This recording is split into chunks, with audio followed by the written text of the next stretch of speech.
Thank you for tuning into this video. Today I'll be teaching you how to add users in Zoho CRM. Before we get into the video, please subscribe to our channel if you haven't already. Be sure to hit the notification bell so you can be notified when we publish more videos. And don't forget to like the video. It lets YouTube know that content like ours is valuable to others.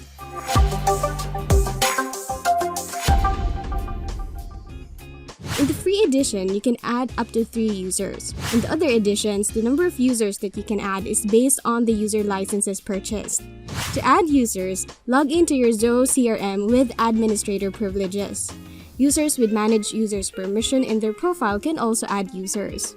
Go to Setup, Users and Control, then Users. In the Users page, click Add New User.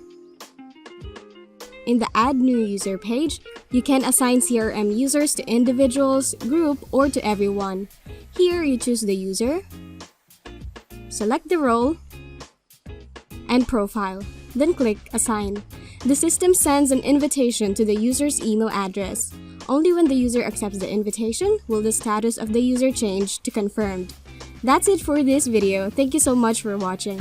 If this video has helped you, remember to subscribe, hit the notification bell, and like this video. If you have any questions, write it below in the comment section.